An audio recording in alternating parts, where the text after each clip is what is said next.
Conectate con nosotros. eco@ecomedios.com. Estudia actuación en Timbre 4. Niños, adolescentes, adultos. Dirección Claudio Tolcachir. Informes en www.timbre4.com. Probá Viaggio Expresso, el café 100% natural en cápsulas compatibles. Comprá online en tiendaviaggio.com.ar. Con envío a todo el país o en su boutique ubicada en Salguero 2626 Palermo. Viaggio Expresso, el verdadero sabor del buen café. Letras y corcheas. Un encuentro con músicos y escritores. Una hora para disfrutar de canciones y textos contado por sus autores. Letras y corcheas. Los jueves de 22 a 23 con la conducción de Hernán y Mario Dobri. Buenas noches, bienvenidos a una nueva emisión de Letras y Corcheas. Hoy nos acompaña un escritor, quizá uno de los principales escritores argentinos de este momento. Su último libro ha sido un libro de cuentos, pero tiene numerosas novelas publicadas. El último libro, Los hombres son todos iguales, compila un montón de relatos breves que he escrito en los últimos tiempos. Mario, ¿qué nos podés contar de nuestro invitado de hoy? Primero voy a hacer una digresión sobre los cuentos y las novelas. Y lo que hace especial al lector de cuentos es la espera de un final rotundo de los mismos, es decir, el placer de lo acabado y comprendido. Algo parecido ocurre en las novelas policiales. La búsqueda y el encuentro con el ocasionador del drama origina el éxtasis del placer de lo determinado. Si en algo se parecen los cuentos a las novelas policiales, uno debiese hallarlo en esa búsqueda infructuosa de las causas que la maestría del escritor intenta manejar con la soltura de quien atrapa y cautiva a su lector. El cuento es en estos casos parecido a la demostración de una hipótesis que desea infructuosamente convertirse en tesis, es decir, un teorema literario. Pero también hay cuentos con finales abiertos, como esas canciones que no poseen final y que van al muere en forma progresivamente descendente. Basan su secreto en la intensidad de su mensaje. El lector resuelve la anécdota exhibida en lo escrito en la modificación emotiva de su propia experiencia de vida. Hoy nos visita en Letras y Corcheas un escritor que a través de sus novelas y cuentos ejerce el difícil arte de subyugar con maestría única a sus ocasionales lectores, entre los cuales me incluyo. Buenas noches, Sergio Santiago Holguín. Es un placer contar contigo en nuestro programa. Bueno, gracias, Mario. Muy lindas tus palabras. Gracias, muchas gracias. Y muy, muy acertado todo lo que dijiste de los cuentos y las novelas, ¿no? Mi primera pregunta que te quisiera hacer es, como escritor de novelas y de cuentos, ¿cuál es el desafío que te planteás al escribir un cuento o una novela? Sí, en principio, aunque parezca un poco obvio, tiene que ver con el tiempo que lleva, ¿no? Una novela implica un proyecto de trabajo de muchos meses, a veces años. Un cuento en general tiene una vida más corta de escritura, más allá de que muchas veces hay cuentos que se resisten a ser escritos y uno vuelve y tarda mucho tiempo, digamos, en poder resolverlo, pero lo cierto es que el tiempo real de escritura de un cuento es mucho menor. Y probablemente lo que me interese más a la hora de escribir un cuento es la situación que se genera, esta cuestión de cómo se va a resolver un determinado episodio, cómo va a culminar.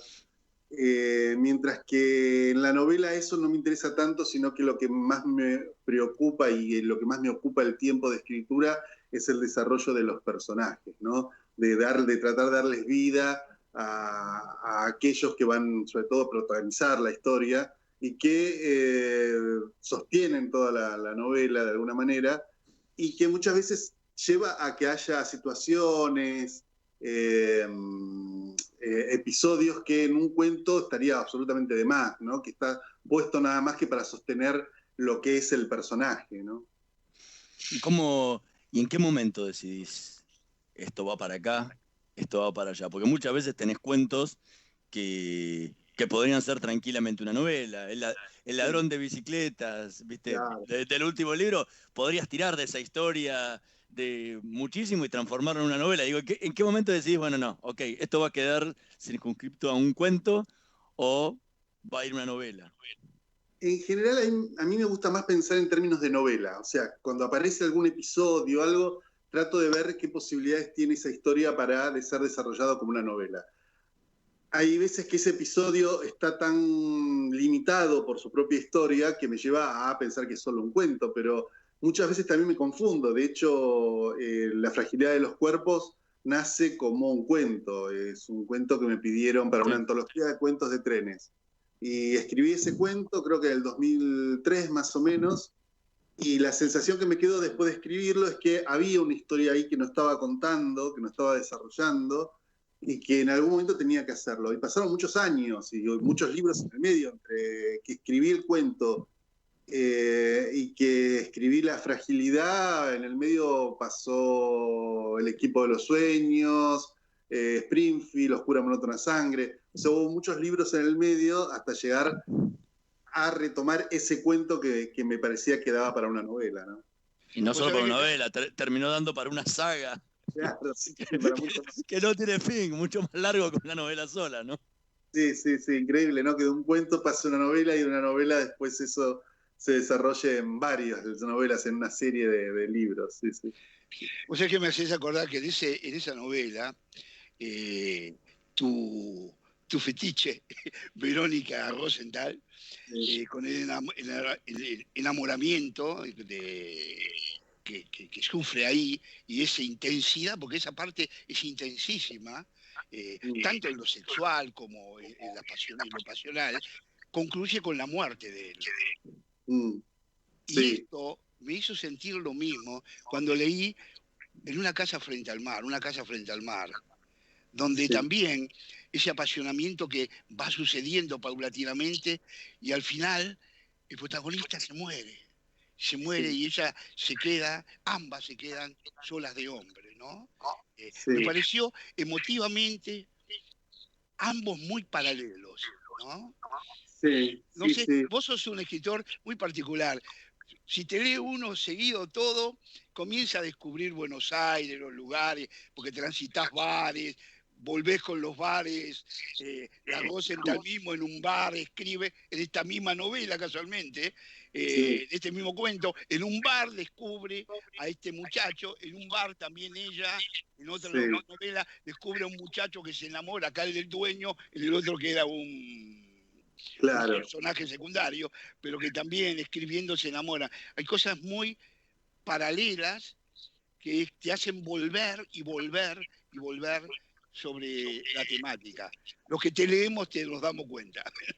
Bien, me parece que sí, ¿no?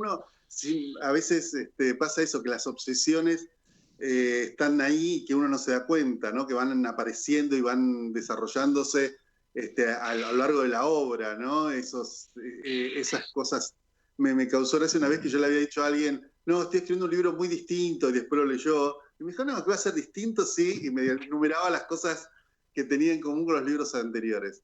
En cuanto a esas muertes, tanto del libro como del cuento, que tiene que ver con que las dos son parte de una gran pasión, ¿no? Tiene que ver con eso de esa mirada que hay.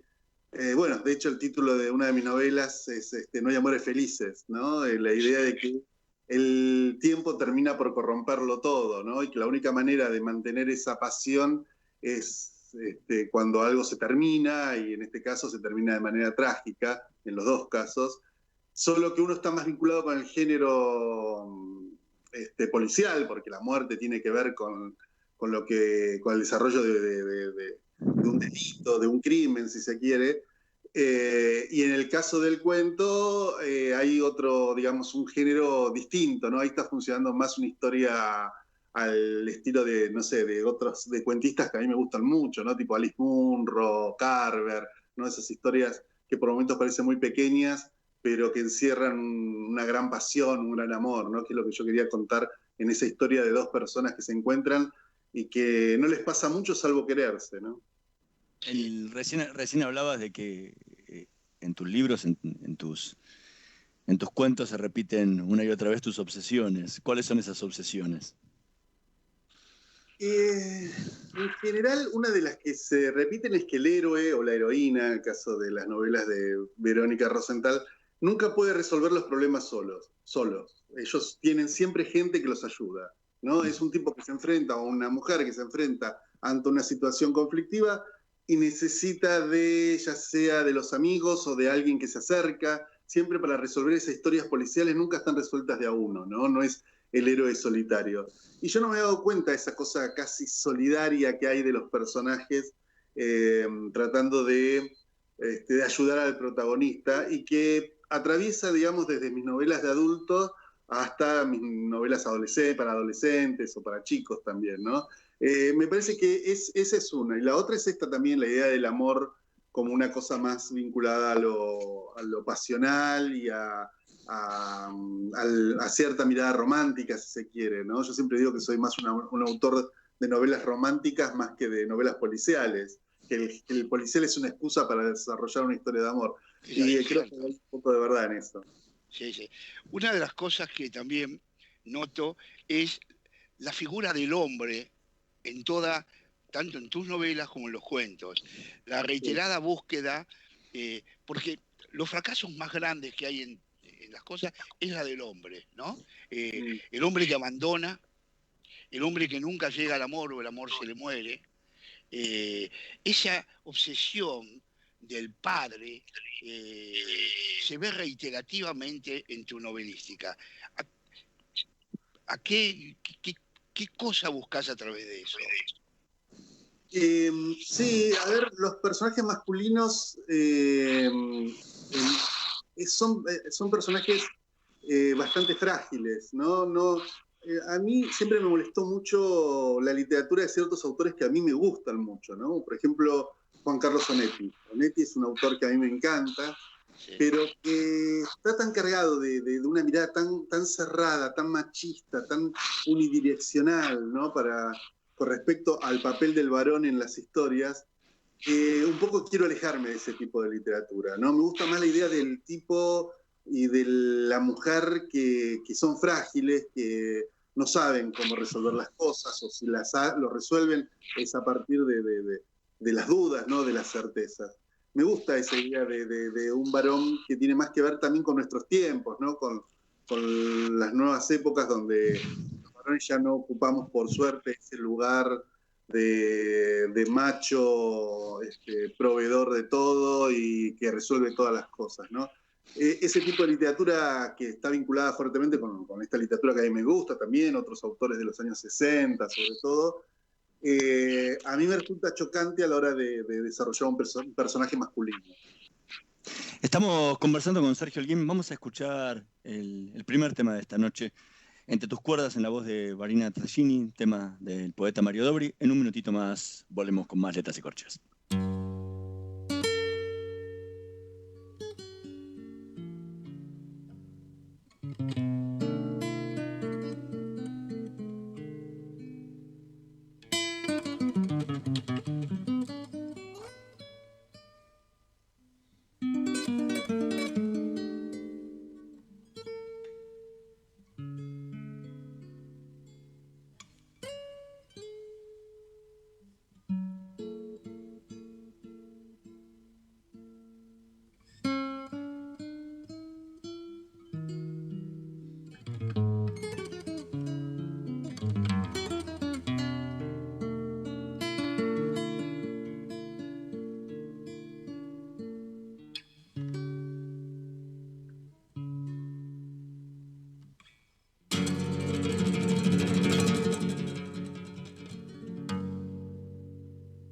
Guitarra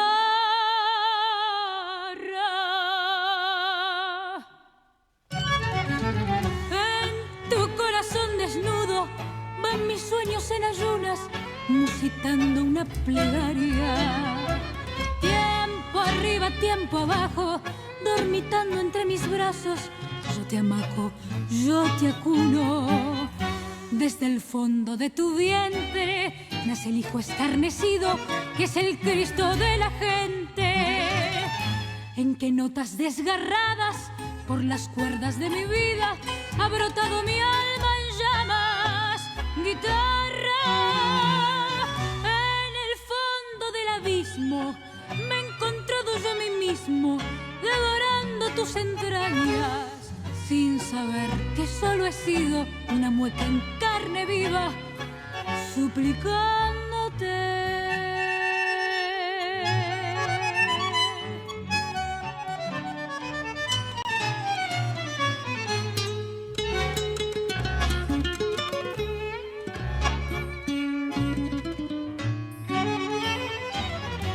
Atrapado entre tus cuerdas, como rejas de mis sueños, arde un fuego que me quema. Tanto andar, tanto camino, sin saber que a mi destino va enfrentándolo la muerte. Guitarra, como náufrago sin rumbo, he rodado por el mundo, amarrado a tu madera, sin saber que solo era una mueca en carne viva, suplicándote. Escuchábamos Entre tus cuerdas en la voz de Vanina Tallini, tema del poeta Mario Dobri. Recién estabas hablando de los cuentos, de las novelas que escribiste y del rol del hombre, del tipo de hombre que planteás para tus personajes. Escribís hace muchos años, ¿sí? Y hoy en día muchos de los libros que se escribieron décadas atrás, cuando son releídos, esos personajes quedan como fuera de época. Claro. ¿Cómo te llevas con esos hombres que planteabas los hombres, no sé, de Lanús, de Filo, de los primeros libros, al hombre que planteas hoy en estos últimos cuentos o novelas? Sí, yo siento que esos hombres que aparecen en Lanús y Filo son justamente tipos y varones muy distintos a esto que te decía antes, ¿no? No los definiría, sobre todo los protagonistas. Obviamente, Adrián, el protagonista de Lanús, tiene una sensibilidad muy distinta al de sus amigos del barrio, que tiene una mirada mucho más machista, claro, homofóbica con respecto o transfóbica sería más correcto, con respecto a la amiga que antiguamente era un amigo en la infancia y que se convierte en trans. Me parece que en ese sentido mis personajes resisten ese cambio de época porque justamente hay toda una mirada que ya estaba desde Lanús. Sí me interesa por ahí más el tipo de personaje que construía yo en los años 90, en mi primer libro de cuentos en Las Griegas, que abarca bastante toda esa década, pues son cuentos que van de distinta época, y que sí que tiene una mirada un poco más marcada por esa cultura machista y masculina, no sé si machista definirla tan directamente porque no sé si lo eran, pero sí masculina. Al punto que yo saqué Las Griegas en el 97, 98, y lo reedité el libro hace 3, 4 años, sí. Y del libro saqué un cuento que tenía muchos temas, o sea, un cuento que era un homenaje, o sea, era un plagio total a otro cuento que era Palomita, el mundo Valadez, un escritor mexicano que me había gustado mucho. Yo igual contaba, ¿no?, que el cuento era el mismo libro, contaba que era un homenaje. Pero tenía una escritura muy sobrecargada, muy barroca en ese momento, era una búsqueda de cómo relatar la sexualidad que todavía no había encontrado yo la forma para hacerlo, y estaba contado en primera persona, era absolutamente machista,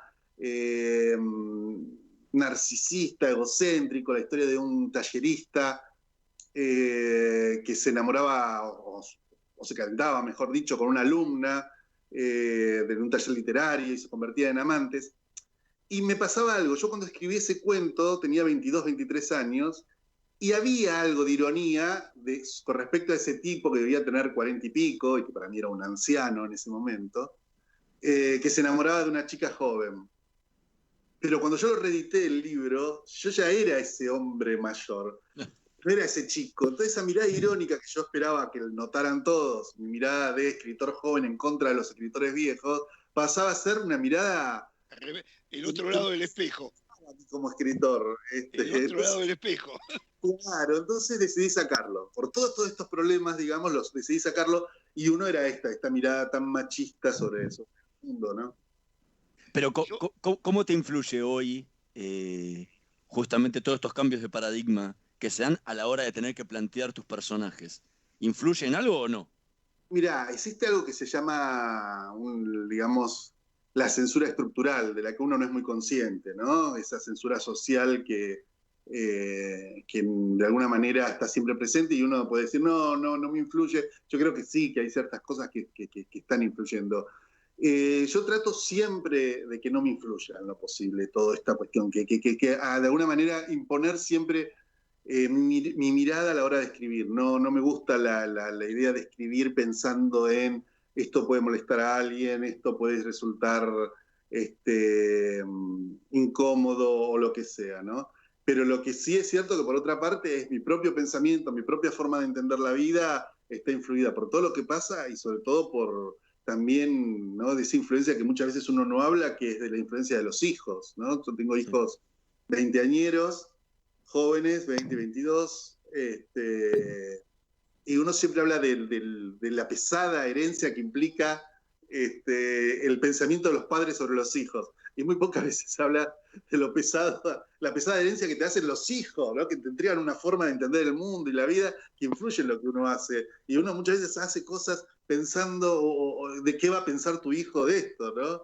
Es una especie de dictadura de los hijos, pero que está bueno porque a mí me permite eso, mantenerme muy abierto a un montón de ideas y de cosas que por ahí no soy tan consciente.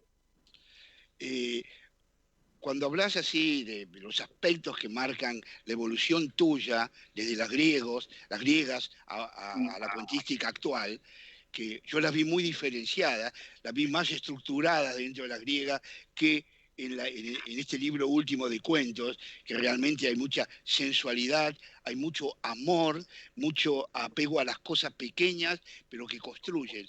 Por ejemplo, un cuento que me resultó de una belleza, yo qué sé, inusitada, podría decir, para decir algo, es La chica que miraba a la cámara, por ejemplo. Ese acercamiento a la sexualidad de una pequeña que se hace adolescente y comienza a descubrir su otro aspecto, que es su aspecto homosexual, que no lo conocía, y que de pronto vos lo introducís como si nada, como acercando, que descubre a la tía que es homosexual, pero ella paulatinamente se descubre, pero al final del cuento vuelve a tratar de redescubrirse en todos sus aspectos sexuales, no quedarse implícitamente ubicada en lo que es el lesbianismo, por ejemplo. Ese cuento es maravilloso por esa estructura delicada de mostrar la sexualidad, por ejemplo, en este caso, de una mujer, y escrito por un hombre, ¿no? No sé cuál es tu parecer de esta digresión que hago yo. No, a mí me gusta mucho narrar desde una perspectiva femenina. Es algo que me interesa, me apasiona. A veces pienso que puede resultar molesto, ahí tenemos, ¿no? El por qué un varón se puede apropiar de la voz de una mujer en un relato. Porque de la misma manera, en la literatura, una autora mujer se puede apropiar de la voz de un hombre. Si no tendrían que ser todos personajes varones o mujeres. Claro, sí. De una persona blanca. O sea, me parece que la literatura justamente lo que intenta siempre es romper con esos estereotipos de lo que se puede y lo que no se puede. A mí me interesaba justamente ahí en ese caso es tratar de descubrir en ese personaje cómo iba descubriendo a su vez ella como decís vos, no solo la cuestión sexual, porque me parece que eso es solo una parte, sino su propia personalidad, ¿no? Esa admiración que tiene por la tía, esa admiración intelectual, esa, no sé, de seguir los pasos de ella en el mundo intelectual, cultural. Me gustaba como ¿no? Esa influencia que muchas veces los tíos ejercen sobre los sobrinos, ¿no? En cuanto a los oficios, las profesiones. Me gustaba todo eso marcado obviamente con ese descubrimiento de ella, de su interés por las chicas. Y sé que era un tema difícil de tratar, que era difícil también escapar de los lugares comunes de una mirada masculina al respecto de eso. Pero es el tipo de desafío que a la hora de armar un personaje femenino me gusta, me interesa, me parece que para el escritor es una fuente inagotable de historias, ¿no? ¿Y cómo trabajas eso para que parezca lo más cercano a la realidad dentro de la ficción que estás narrando? Mirá, en general no soy muy de preocuparme mucho en cuanto digamos, a esto que hablábamos recién de lo que pueden pensar los demás. Entonces, en ese sentido, yo trato de desarrollar los personajes femeninos con la misma, digamos, certeza, seguridad y ganas de lo que arma un personaje masculino, ¿no? Entonces, en ese sentido, no hay una preparación especial, ¿no? Trato de sí, obviamente, en realidad lo hago también con los personajes masculinos, pero por ahí en los femeninos lo noto más de robar, ¿no? De robar mucho a las mujeres que conozco, no sé, qué sé yo, a mi pareja, a mi hija, a sus amigas, a mis amigas. Tengo 3 hermanas mujeres, o sea, me he criado en un universo muy femenino, de muchas mujeres, y todo eso te permite, digamos, si sos una persona más o menos sensible a lo que le ocurre a los demás, te permite poder desarrollar un personaje femenino sin mayores problemas. Estamos conversando con Sergio Holguín. Vamos a hacer una pequeña pausa. En un minutito más volvemos con más Letras y Corcheas. Vamos la radio, somos tu voz. Vamos con Eco, siempre la verdad y la mejor información. Omint Digital, la primera plataforma online para cotizar y comprar un plan médico con cobertura nacional para vos y tu familia.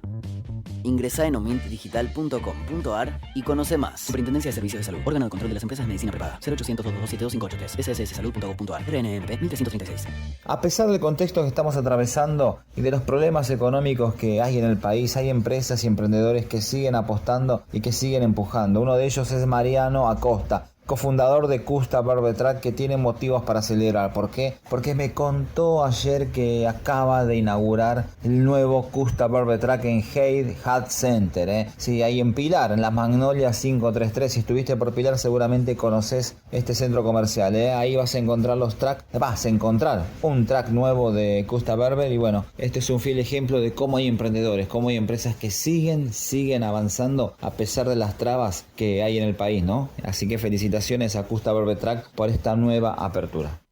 Omint Digital, la primera plataforma online para cotizar y comprar un plan médico con cobertura nacional para vos y tu familia. Ingresá en omintdigital.com.ar y conoce más. Superintendencia de Servicios de Salud. Órgano de Control de las Empresas de Medicina Privada. 0800-227-2583. SSSalud.gov.ar. RNMP 1336. No aplaudamos al mosquito, combatámoslo en serio. Para combatir el dengue, el zika y el chikungunya, evitemos que los mosquitos piquen y se reproduzcan. Usemos repelentes, coloquemos tules en la cuna de los bebés y demos vuelta a contenedores para que no se acumule el agua. Si tenés fiebre alta, dolor de cabeza y dolor muscular, no te automediques y acudí al médico. Encontrá más información en argentina.gov.ar. Argentina Unida, Ministerio de Salud, Argentina Presidencia. Podés vernos en vivo en ecomedios.com. Contenidos audiovisuales. Conectate con nosotros. Contestador 5-254-2353. Letras y Corcheas. Una hora para disfrutar de canciones y textos contados por sus autores. Con la conducción de Hernán y Mario Dobri.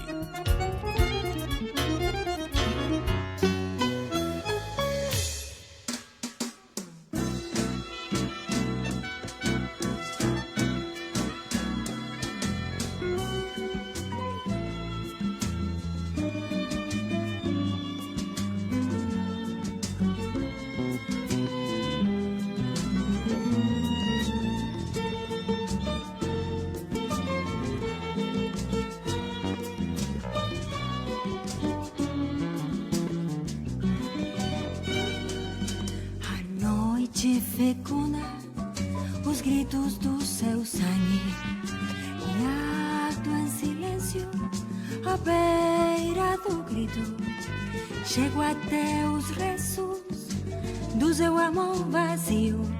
Agora não, agora não, agora não.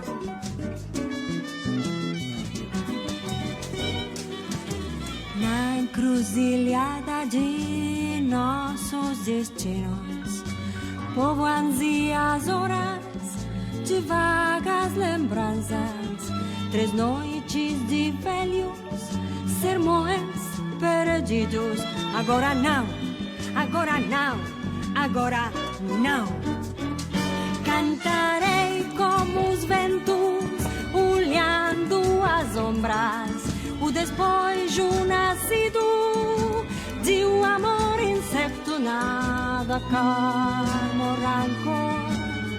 As palavras, os feitos, o abismo do sonho tornou-se um mistério. Hoje não sei se é cedo, se foi tarde ou novo, que cruzamos olhares como dois transeuntes. Voltei-me para ver-te afastada em silêncio e mergulhei na lembrança, cansado e sereno. Agora não, agora não, agora não.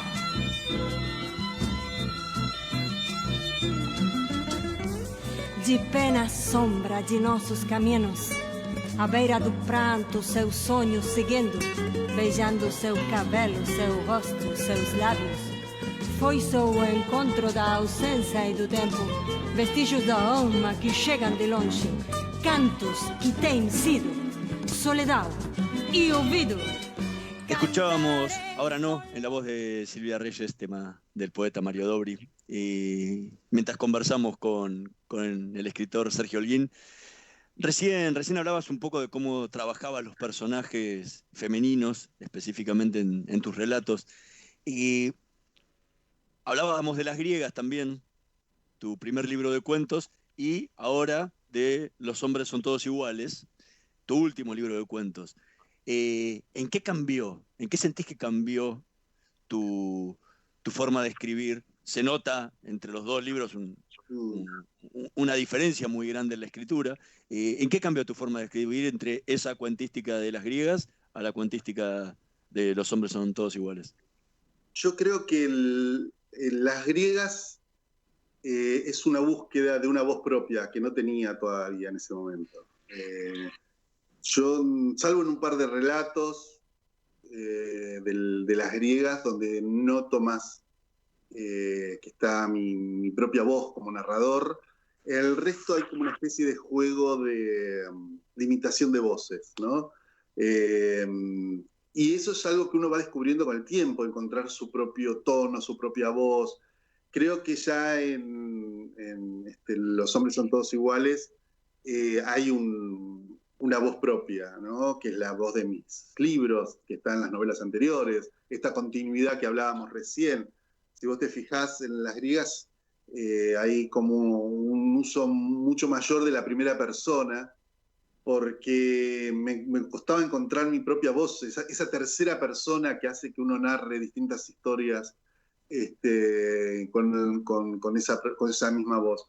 Me parece que ese es el cambio más importante. Esa seguridad que tengo ahora que no la tenía cuando escribí las griegas, ¿no? Y después hay algo que también pasa, que para todo escritor es importante, y son las lecturas. uno va incorporando lecturas nuevas y eso también hace que se desarrolle la escritura de un autor. Obviamente que hoy por hoy tengo más lecturas y eso también espero que se refleje cuando escribo los cuentos. Y después están que, esto hablábamos antes de las obsesiones, después hay obsesiones que son más momentáneas, de una época de la vida. Yo no sé por qué Las griegas tiene 3 cuentos de modelos, o sea, del mundo de la moda, del mundo fashion. Que es un mundo el último cuento es un Bueno, modelo. Era los 90. Estoy muy alejado, ¿no? Evidentemente, muy alejado, no soy del mundo de la moda. Pero en esa época me gustaba mucho todo lo que tenía que ver con la cultura de la moda. Hacía una revista que era Bedevián, que trabajaba mucho alrededor del tema de la fotografía de moda.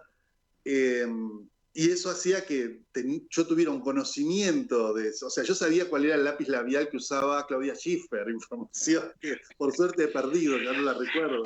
Pero ese tipo de cosas de una época que también tiene que ver con una época de uno, que se van perdiendo, que hace que Las griegas sea un libro ya de una época muy distinta a lo...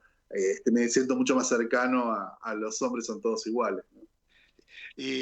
Una de las cosas que como escritor uno presiente y ve, que además de la forma de desarrollar un cuento, el gusto de contar, el gusto de novelar, se une también al gusto literario, a cómo quiere uno escribir.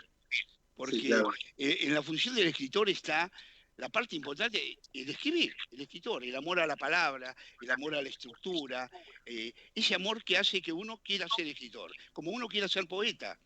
Uno puede leer a muchos autores de poesía y dice, no lo descubre nunca.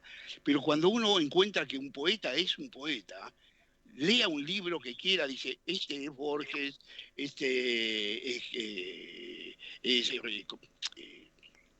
no se me ocurre hablar. Pero, o sea, si uno lee Homero, de la primera parte a la última, va a encontrar que hay una coherencia literaria, no en el material que escribe.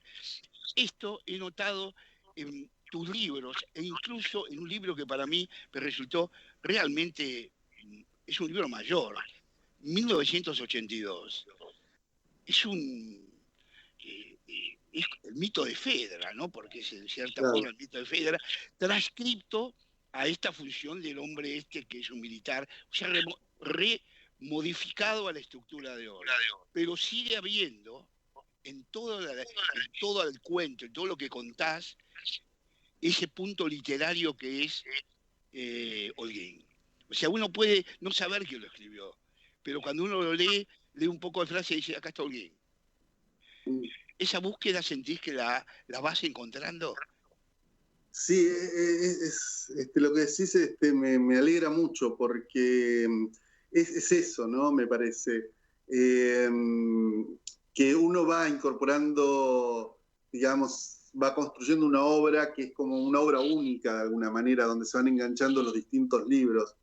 Y para mí 1982 en algún punto es una especie de culminación, ¿no? En el sentido de punto culminante de lo que uno va desarrollando. Me parece que está muy presente ahí distintos universos con los que están en mis novelas, ¿no? Las distintas novelas.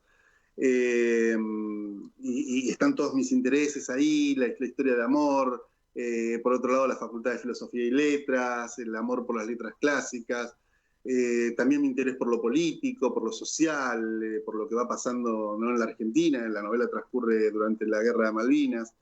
Me parece que todo eso hace que 1982 sea una novela con la que yo, digamos, creo que podría elegirlo como si tuviera que elegir un libro para que lean mío, sería sería 1982.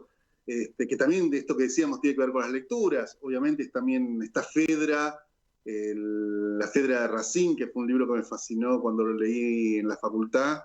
Y está también, obviamente, 1984, el libro de Orwell, que está muy presente con respecto a sobre todo en la parte final del libro, ¿no? Que tiene bastantes puntos en común con el final de 1984. Y ahora, hace poquito lo entrevistábamos a Marcelo Birmacher y le preguntábamos, justamente también había publicado un libro de cuentos y ¿En cuál se sentía él más cómodo? ¿Si en la cuentística o la novelística? Y él decía que se sentía como pez en el agua escribiendo cuentos. ¿En tu caso cómo pasa? No, yo te diría que en la novela me siento mucho más cómodo. O sea, mi género es la novela. Pero mirá, pasa algo raro. Cuando yo escribí Lanús, mi primera novela, yo había tenido una experiencia ya de escribir una novela que nunca publiqué, que creo que se perdió. O sea que yo ya tenía una experiencia de escribir una novela. Pero lo cierto es que durante muchos años escribí cuentos nada más en los 90. La novela es anterior a eso, la primera. Y cuando me puse a escribir Lanús, en realidad empecé a escribir cuentos. Eran distintos comienzos de cuentos, hasta que me dije, bueno, me tengo que animar, esto es una novela, era un paso que tenía que dar. Y la novela siempre tiene un problema importante, que es la estructura, ¿no? Es ponerte a hacer un edificio y cómo haces para que no se te caiga abajo todo el edificio. Y lo que me sostuvo la novela fue el cuento. ¿Qué quiero decir? Si uno revisa un poco Lanús, cada capítulo tiene una estructura de cuento. Y si uno revisa mis novelas, va a encontrar que los capítulos están construidos casi como si fueran cuentos. O sea, tienen casi una unidad sobre sí misma. Un tiempo, un desarrollo de los personajes, de la historia, que lo asemeja al cuento. O sea, a mí el cuento me sirvió para poder construir novelas. Y el género en el que me siento más cómodo es sin duda la novela. Cuando los directores de cine van a plantear una película, comienzan a buscar escenarios. Entonces viajan, van por un lado, el otro, para buscar. Vos tenés 2 o 3 escenarios, por ejemplo, el caso de San Clemente del Tuyú o Mar de Ajó, que además, ahí siempre naufragan las cosas, como los barcos que naufragan, barcos hundidos, o lo que pasó en 1982, o lo que pasa en una casa frente al mar. ¿Tenés idea qué quiere decir San Clemente del Tuyú y Mar de Ajó? ¿Tenés idea qué quiere decir? Sí, yo creo que sí. O sea, yo te puedo dar una explicación muy práctica de eso. La primera vez que vi el mar en mi vida a los 10 años fue en Mar de Ajó. Creo que eso marca algo importante. Pero lo cierto es que después he ido de vacaciones a Necochea, por ejemplo, años después, y no aparece Necochea reflejado en mis cuentos. Me parece que hay algo de desolación que hay en esos lugares, en lo que es el municipio de la costa, que a mí me gusta mucho. Me gusta como lugar narrativo, ¿no? Como espacio narrativo.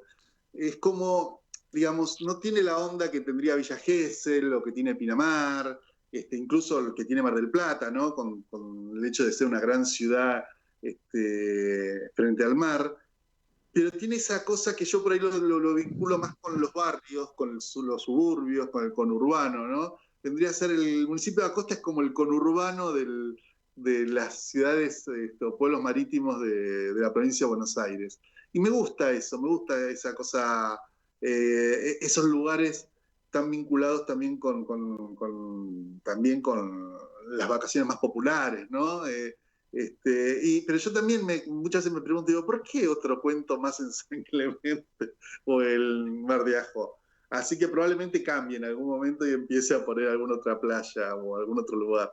Te quería decir que Tuyú y Ajó son sinónimos de origen guaraní. Claro. Tanto Tuyú como Ajó quiere decir barro blando. Mirá vos. Barro blando, por el río Tuyú, donde el barro era pantanoso, y entonces se pisaba ahí, era pantanoso. De ahí viene el nombre de esas zonas.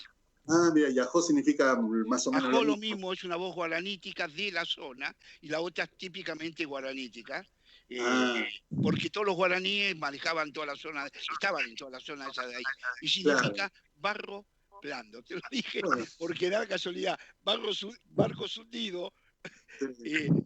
Los amores ahí mueren, que se los traga la tierra, y bueno, pensé que había algo de eso en el fondo, aunque no lo supieses.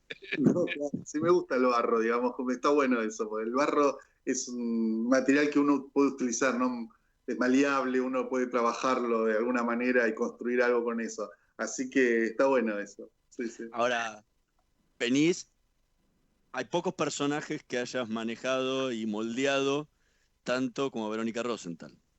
Sí. Porque con ninguno trabajaste tanto, en tantos textos como con ella. En alguna entrevista que te hice en algún momento, decías que tenías una saga de 10 libros pensado con Verónica. Sí. Bueno, llevas 3. ¿Cómo venís trabajándola? Si es que venís ahora trabajándola para... ¿Y qué nueva beta va a tener su personalidad que no hayamos visto los otros? Sí, a ver, sí, mi idea es esa, escribir 10 novelas policiales con Verónica Rosenthal de protagonista. Es a imitación de muchos escritores nórdicos que han hecho lo mismo con sus personajes, que han escrito 10 novelas, ¿no? Me gusta eso, de tener ya un plan de acción, y sobre todo me gusta la idea de que Verónica le vayan pasando los años, ¿no? Que ya la primera novela tenía 29, 30, y la que escribí ahora tiene 35, 36 años, ya no es la Verónica de la fragilidad, tiene otro tipo de problemas también. Sí, la cuarta novela está ya terminada, la terminé durante la pandemia, la cuarentena, mejor dicho, el año pasado, sale en mayo de este año, se llama La mejor enemiga. Estoy muy contento por cómo quedó la novela, me gusta cómo está desarrollada la historia, cómo están los personajes. Hay un personaje nuevo, que es una abogada joven del estudio jurídico del padre de Aaron Rosenthal, y que me parece que es un personaje muy lindo, me gusta mucho ese personaje, que le quita un poco de protagonismo a Verónica. Y a su vez Verónica está más madura, ya no hace muchas pavadas que hacía antes, no sale a matar gente, nada de eso. Y otra cosa que me ha divertido mucho es contar parte de la infancia y preadolescencia de Verónica en la casa de los abuelos en Villa Crespo, y contar un poco el amor de ella, de dónde viene el amor de ella por Atlanta, ¿no? El club de su abuelo, ¿no? Entonces, creo que a mí me gusta mucho cómo quedó. Es una novela que yo había pasado bastante tiempo sin escribir sobre Verónica porque estaba harto ya, digamos, que necesitaba sacármela de encima a ella y a su entorno, ¿no? También. Y en el medio estuvo 1982, estuvieron los cuentos del último libro, y ahí empecé a sentir como ganas de volver, y ahora tengo ganas de volver y de seguir ahora con una quinta novela en algún momento. Ahora, ¿cómo se refleja ese cambio en el periodismo de la fragilidad de los cuerpos a hoy, que ha cambiado muchísimo y ya no es la misma, bueno, voy a trabajar en una revista como antes, claro, cada vez quedan menos revistas para hacer eso? Sí, de hecho, gran parte de la trama juega o va hacia el lado de la concentración de medios, los nuevos grupos periodísticos, el origen espurio a veces del dinero de esos grupos, y de los cambios de paradigma de la prensa escrita hacia otro tipo de prensa más vinculado a lo digital, ¿no? A dónde publicar las cosas, cómo exhibirlas, cómo hacerlas conocer. Sí, está presente. En general, en mi mente, nunca se aclara muy bien cuándo transcurren las historias, pero en mi mente tengo como una especie de cronología de Verónica, y la historia transcurre alrededor del 2015, ¿no? Más o menos. Trato de que coincida con eso. O sea, siempre va un poco tarde Verónica, ¿no? Con respecto a la realidad argentina también. Porque a muchas veces le pasan cosas a ella, ¿no? Que tiene que ver con cómo era el mundo en ese momento. Y me parece que en esta novela hay elementos que están muy bien con respecto a ese desarrollo del personaje, ¿no? De esos cambios de Verónica y también de Federico, que es otro personaje que creció mucho de novela a novela y que en tiene un lugar muy importante, ¿no? Estamos conversando un segundito, estamos conversando con Sergio Holguín. Vamos a escuchar el último tema de esta noche, Invocación, en la voz de Silvia Reyes.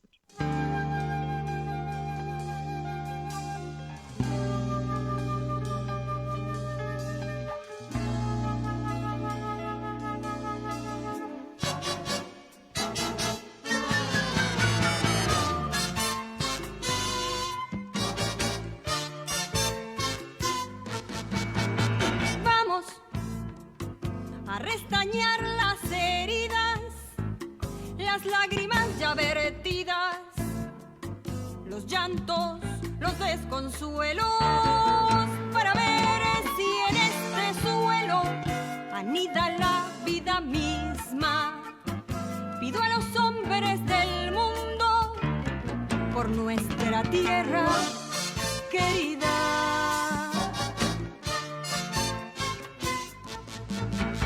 Siento todo el dolor de una pena, los labios que me condenan a sincerar las mentiras de los que odian y opinan, sembrándonos de discordia.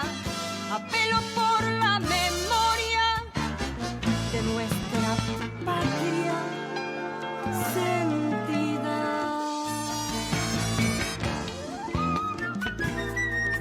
La patria nunca está sola. La patria no está dormida. La patria nace por dentro y sufre por quien la olvida. La patria es símbolo ardiente de lo que dan nuestras vidas. Escuchábamos Invocación en la voz de Silvia Reyes mientras conversamos con Sergio Olguín. Justo interrumpí la pregunta que iba a hacer Mario, así que adelante. Te quería preguntar, de vez en cuando la Verónica se te escapa del libro. Sí. Se va por las calles y aparece de pronto con otros amigos tuyos. Entonces aparece en las novelas de Soifer. Sí. Y hace locuritas por ahí. Es decir, que ya tenés que empezar a tener cuidado con tu personaje, que empiezan a tener vida propia. Y como aquel que se le escapan los personajes ya ni los puede manejar ni dominar. ¿Sentís un poco eso en los personajes de tus novelas? O en algunos personajes de tus novelas. Me resulta muy encantador a mí. Me gusta mucho que los personajes puedan ir de un autor a otro. Cuando Alejandro me dijo si podía hacerlo, me dijo dubitativo, ¿no? Con temor a que yo le dijera que no, porque se supone que uno tiene un control muy fuerte sobre los personajes. Y le dije, no, hacé lo que quieras, ni me consulte. Hay una sola condición que pongo, que obviamente no va a faltar el que la va a romper, que es que Verónica no puede ser hincha de River, ni festejar. Salvo eso, todo lo que hagan de Verónica o lo que quieran hacer, a mí me parece bien. Me gusta mucho esa cultura que se ha desarrollado en las últimas décadas de los fans que desarrollan personajes de películas, de series y escriben una narrativa o incluso de novelas y hacen una narrativa, digamos, de todo eso a partir del amor a los personajes. Y de alguna manera uno también lo hace, ¿no? Los grandes escritores lo han hecho, ¿no? Borges ha retomado a Martín Fierro, a Cruz, a tantos personajes de la literatura también. No está mal eso, a mí me parece que eso es lo que hacemos los escritores. Yo siempre tengo ganas, nunca la concreto, en algún momento por ahí lo hago, de hacer una novela de Verónica Rosenthal que sea, yo diría, una novela sueca, ¿no? Una novela o nórdica, si se quiere, que es Verónica en Suecia, yendo a Suecia a resolver algo, cruzándose con personajes de novelas nórdicas, ¿no? Pero bueno, hay como siempre, hay cierto prurito con la cuestión también de los derechos y todo eso de los personajes, muy marcado por la industria, ¿no? Si uno piensa en la literatura clásica, donde se retomaba todo el tiempo los personajes, ¿no? Uno imagina a Séneca yendo a una oficina diciendo, hola, quiero usar los personajes de Eurípides, ¿me lo autorizan? O sea, todo por la ley tal de que no se puede. No, la literatura escapa de las reglas de la industria y me parece bien y ojalá me pase a mí muchas veces que alguien retome mis personajes en otras historias. ¿Y te ves sacándola del policial? Sí, podría ser, sí, una Verónica de novelas policiales. Yo diría que ella, su personalidad tiende al policial, ella, ¿no? Ella, si no hay un conflicto, lo va a encontrar seguramente. Pero sí, creo que puedo escribir una historia de Verónica donde pase por otras cuestiones que son muy fuertes en ella, que tiene que ver con los afectos, con los deseos, no solo con la cuestión de las parejas, sino sus vínculos con sus hermanas, con su padre, y con sus amigas y sus amigos, que me parece que hace que es un personaje que yo podría utilizarlo tranquilamente en un texto no policial. Esta forma o esta búsqueda del personaje detective o personaje puesto sobre una mujer, a la inversa donde la gran literatura del siglo pasado, sobre todo, y del siglo anterior, del siglo XIX, estaba colocadas sobre los hombres. Incluso las mujeres escribían sobre personajes que eran hombres, los que investigaban y todo. En particular, ¿a qué se debió? Que dijiste, voy a buscar una mujer y no un hombre. Te digo porque me hacés acordar, ¿sabes qué? ¿Vos te acordás de la historia del Loco Chávez? En Clarín, el periodista ese alocado, que era todo así. Buscaron un hombre alocado, todo así. Tu personaje tiene algo del Loco Chávez, pero mujer, ¿no? Claro, sí, podría ser, sí, totalmente. Además, Trillo y Altuna son dos personas que admiro muchísimo, así que me gusta esa coincidencia. Y yo, cuando empecé a armar a Verónica como personaje de novela, no en el cuento, sino ya en la novela, tenía muy presente esto que vos decís. Yo quería que Verónica tuviera las características de los personajes masculinos de las novelas policiales norteamericanas, del thriller, ¿no? De la novela negra yankee, donde el personaje masculino se podía agarrar a trompadas cuando quería, con quien se podía acostar con cualquiera en medio de la investigación, con los testigos, con la persona investigada, con quien fuera, como hacen los personajes de Chandler, de Kane, de Hammett, que tomara mucho alcohol, que pudiera emborracharse y que pudiera vivir su vida de una manera muy independiente. ¿Qué pasaba si eso lo trasladaba a un personaje femenino? Y el resultado es Verónica, que tiene todas esas características, ¿no? Y que a su vez me gustaba que Verónica, si bien tiene estas características literarias muy masculinas, fuera en su vida cotidiana, en todo lo que hace, un personaje muy preocupado por un universo femenino, ¿no? De atenta a la ropa que se pone, o lo que le dijo o no le dijo a un tipo que le gusta, esas cosas que escapan del género policial y que me parece que en el caso de Verónica la enriquece como personaje. Sergio Holguín, muchísimas gracias por habernos acompañado en esta noche de Letras y Corcheas. Esperamos ansiosos el cuarto volumen de la saga de Verónica Rosenthal para leerlo y disfrutarlo como los otros tres. Bueno, muchas gracias, Hernán. Gracias, Mario. Me han hecho sentir muy cómodo y me ha gustado mucho charlar con ustedes. Así que les mando un fuerte abrazo a los dos. Un abrazo para vos también y a la espera de la nueva Rosenthal de 45 años. Que esté fuerte sobre todo. Sí, trataremos. Nosotros nos vamos a reencontrar la próxima semana en la operación técnica Carlos Heinze y Gerardo Subirana. En la edición Javier Martínez. Nos vemos la próxima semana. Chao. Estudia actuación en Timbre 4. Niños, adolescentes, adultos. Dirección Claudio Tolcachir. Informes en www.timbre4.com. Probá Viaggio Expresso, el café 100% natural en cápsulas compatibles. Comprá online en tiendaviaggio.com.ar. Con envío a todo el país o en su boutique ubicada en Salguero 2626 Palermo. Viaggio Expresso, el verdadero sabor del buen café.